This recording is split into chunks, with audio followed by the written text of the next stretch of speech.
Урматтуу мекендештер, урматтуу кыргызстандыктар, биз Ош шаарындагы оппозициялык манайдагы партиянын өкүлдөрү биригип, үгүт иштериндеги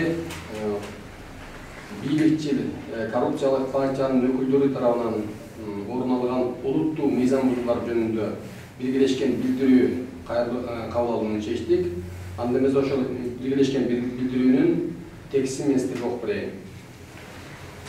Урматтуу кыргызстандыктар, урматтуу мекендештер, шайлоо өнөктүгү үгүт иштери учурунда бийликчил коррупциялык партиянын өкүлдөрү тарабынан республика боюнча төмөндөгүдөй мыйзам бузуулар орун алды. Биринчи, бийликчил коррупциялык партия өкүлдөрү турмуш шарты оор, карапайым элге ачык эле акча таратышып, миңдеген атуулдардын паспорттарын жыйнап кетишти. Экинчи, номер 2 форма менен миңдеген атуулдарды бир райондон экинчи районго, чоң шаарларга алып келип, республика боюнча 500 000 адамды кошумча тизме менен бир жерден экинчи жерге алып келип катташты. Ош шаарында 76 шайлоо участогунун ар бирине башка райондордон адамдарды кошумча тизме менен киргизишип, мындан сырттары 10 жерден кошумча шайлоо участогун ачып, 10 миңдеген адамды каттоого үлгүрүштү.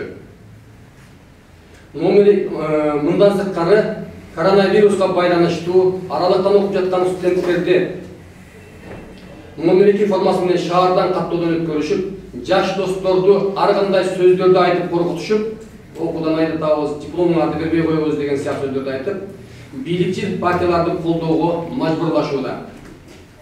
Үчүнчү, Ош шаарында айрым данкомдор оппозициячыл партия өкүлдөрүнүн үгүт иштерине ачык эле тоскоолдук кылып жатышат.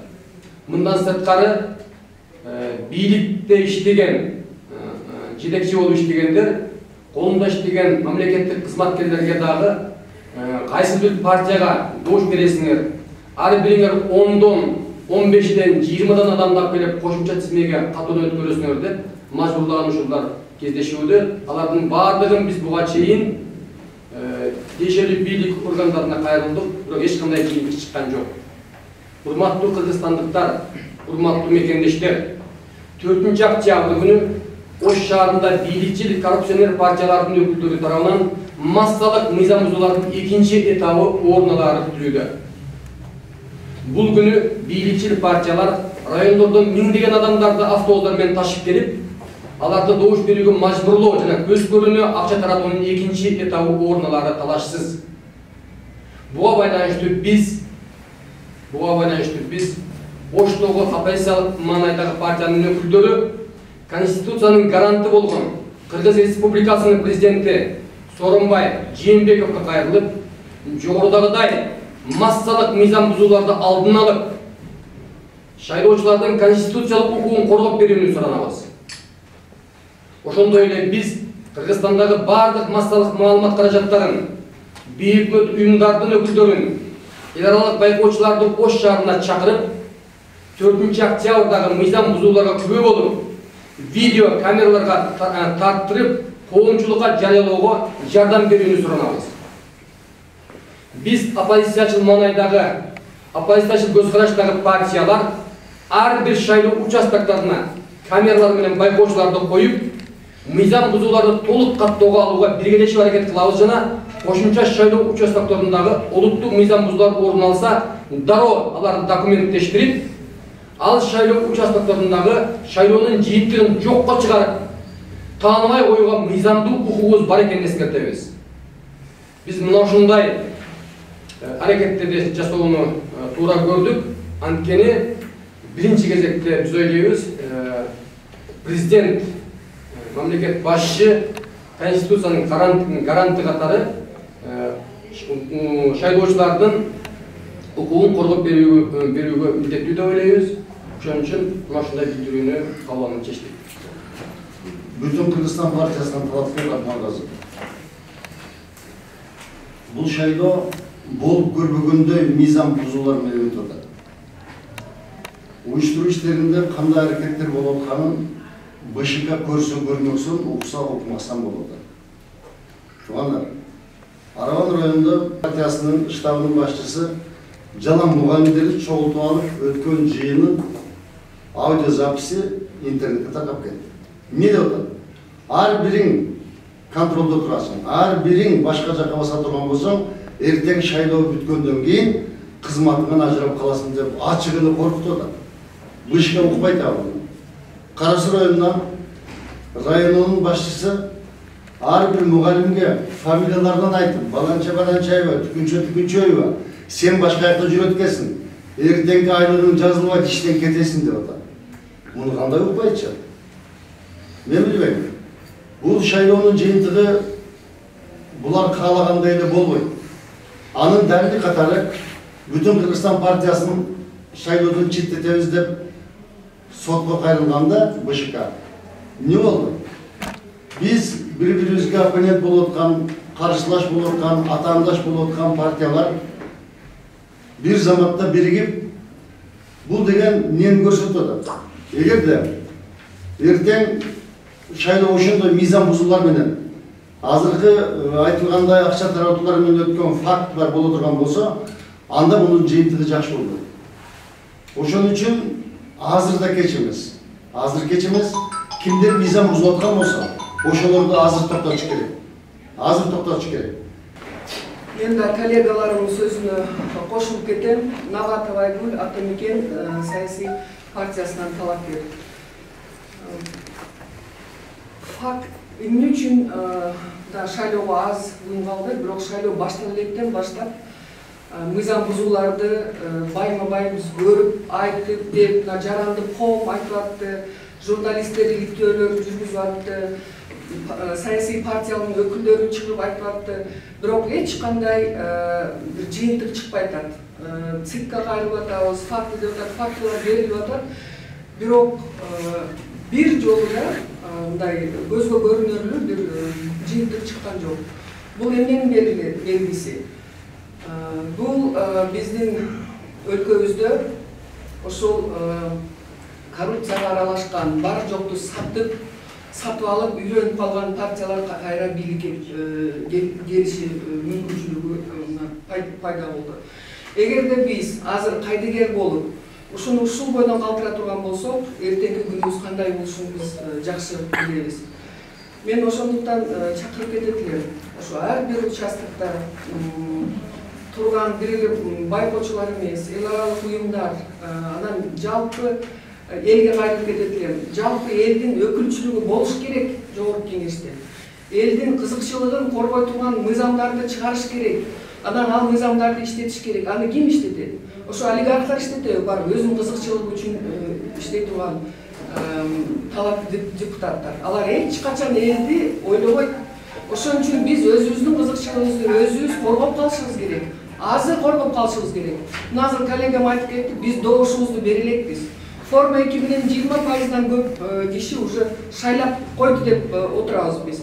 Эгер добушубузду биз бербесек, эгер ошо акчасын алсак да кайтарып берип, жок, мен жүрөгүм менен добуш берем, мен балдарымдын келечеги, мына жаштар өзүбүздүн келечегибизди өзүбүз чечебиз десеңер, азыр ушу коллегаларым айткандай, ушу оппозициялык маанайдагы партияларга добушуңарды бересиңер. Кыргызстанды башка өзгөртө турган жолу жок азыр. Бир гана жол, революцияларды деле көрүп бүттүк. Революциялар деле болду, көрдүк.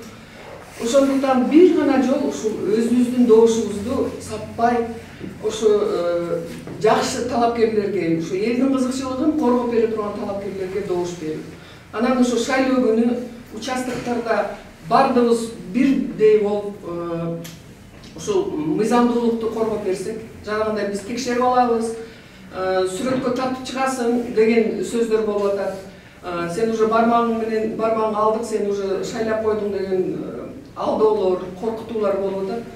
Эч нерседен коркпогула. Мен ушу шайлоочуларга кайрылып кетет элем. Биз эч нерседен коркпошубуз керек. Эгер корксок, дагы ушундай кул, маңкурт болуп өмүрүбүз өтүп кетет. Азыр биз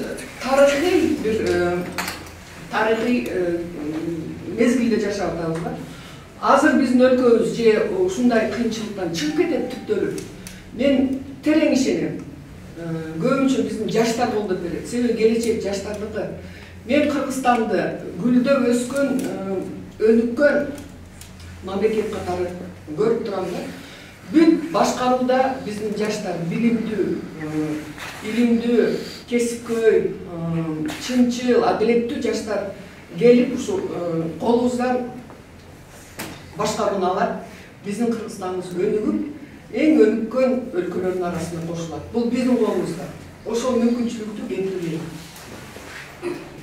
Реформа партиясы Гүлбакыр Мысалиева азыр биз өзүңүздөр көргөндөй Кыргызстан боюнча Ош шаарында көп каттоолор болду. Форма 2 менен азыр кошумча 10 участок пайда болду да. Ош шаарында 76 участок болсо, азыр 86 участок болду. Бул Кыргыз мисалы үчүн Бишкекте 1 участок пайда болду. То есть эбегейсиз көп форма 2 менен катталгандар Ош шаарында байкалып атат да. Эми азыр 1,5 миллион болду. Бул деген ошол бийликте отурган партиялар божомолу менен 50 мандатты чөнтөнү салып алышты да. Жөнү. То есть бул биз айткандай жанагы форма 2 менен алып келгенде сатып алып келген адамдар, акчага бусиктер менен ташып алып келген адамдар, аларды дагы каттап атканда ошол участковый комиссиялардын өзүлөрүнүн мүчөлөрү дагы көп катачылыктарды кетирип, мыйзам бузуулар менен каттап атышты. Биз реформа партиясы башка партиялар менен президентке, андан кийин БШКнын төрайымына ачык кат жазганбыз. Ошол комиссия түзүп, изилдөөлөр жүргүзүп берилет. Изилдөөлөр жүрүп атат, бирок аягына чыккан жок. Азыр изилдөөлөрдүн анча чети чыгып атышат, бирок изилдөөлөрдү бизге эртерээк чыгарып, ошол форма 2 менен мыйзамсыз катталган шайлоочуларды өз участогуна кайтарса. То есть аларды четтетпей өз участогунан өтүш керек да ар ким. Мисалга бүгүн эле эртең менен интернетте пайда болду, бир айым 21 жолу алмаштырыптыр өзүнүн жеринчи. Шайлоо. Бул эле шайлоодо эмес, эми бир адресин ошо 2010 жылдан бери 21 жолу алмаштырыптыр да. Өткөнкү 2005 жылы дагы ушундай күнгөй болгон. Бирок тилекке каршы Борбор шайлоо комиссиясы мурункураак болгон. Демек менин оюм ошол лазейканы таян калтырып коюшкан да. Шайлоо комиссиянын өзүнө азыр реформа керек болуп турат. Шайлоо комиссиянын өзүнүн ичиндеги положенияларга, мыйзамдарга реформа керек болуп турат. Мисалга айтсак, азыр эле жанагындай биздин өзүбүздүн байкоочуларга басым болуп жатат, өзүбүздүн байкоочуларга же болбосо ошол өзүбүздүн биздин агитаторлорго, мисалга ошол укук коргоо органдарында иштегендер бут тосуп бир үгүт мероприятияларды өткөргөнгө бөгөт коюп атышат. То есть мындайча айтканда, башкача айтканда, административдик машина толугу менен бул форма 2 эмес, башка мыйзам бузууларга да иштеп атышат. Ошол эле бүт административдик мекемелерди тартуу менен. Урматтуу Насалов Маалымат Каргасынын өкүлдөрү, Кыргызстан партиясынын талапкер Довлот Сейитбек. Мына жогорудагы коллегаларыбыз абдан жакшы олуттугасына айтып өттү. Мыйзам бузуу болуп атат дешип атат. Бул жерде жөн эле мыйзам бузуу болуп аткан жок, бул жерде кылмыш болуп атат. Кылмыштуу аракеттер болуп атат. Акча бергенде кылмыш, алганда кылмыш. Ошондой кылмыштуу аракет менен баратат бүгүн. Эми ошондой кылмыш кылуу жолу менен, кылмыштуу аракеттер менен бараткан партиялардан эртеңки күндө эмне күтсө болот? Кандай адилеттүүлүктүү, кандай мыйзам болот? Булар уже бүгүн өзүлөрү да кылмыш кылып атат, элди да кылмышка тартып атат. Коомду да кылмышка аралаштырып атат. Акча алгандар дагы кылмышка барып атат. Азыркы күндө мыйзамда акча бергенде, добуштук сатып алгандагы, саткандагы кылмыш жоопкерчиликке тартылат деген норма бар. Штраф 300 миңге чейин, 2,5 жылдан 5 жылга чейин кылмыш жоопкерчиликке тартылат деген норма киргизилген бuydu. Ошого карабай бүгүнкү күндө шайлоо башталганга чейин эле ушундай кылмыштуу аракеттерди шарият жолунда айтканда арам жол менен шайлоого баратышат да. Бул добуш берүү ушундай кылмыштуу жол менен бараткандыгын элдин баары көрүп турат, коомдун баары көрүп атат. Негедир бийлик же тийиштүү органдар көрбөй атат да ушуну. Көрбөй аткандай. Ушул кылып аткан аракеттердин баардыгы бүгүнкү күндө ошол акча таркатып, элдин башын айландырып, элдин коркутуп аткан партияларды тизмеден чыгарып коюуга толук негиз бар. Низамда каралган тизмеден буну алып таштоого, шайлоого катыштырбай алып таштоого толук негиз болуп атат. Бирок буга эч ким көңүл бурбай атат, эч ким чара көрүүгө аракет кылбай атат да.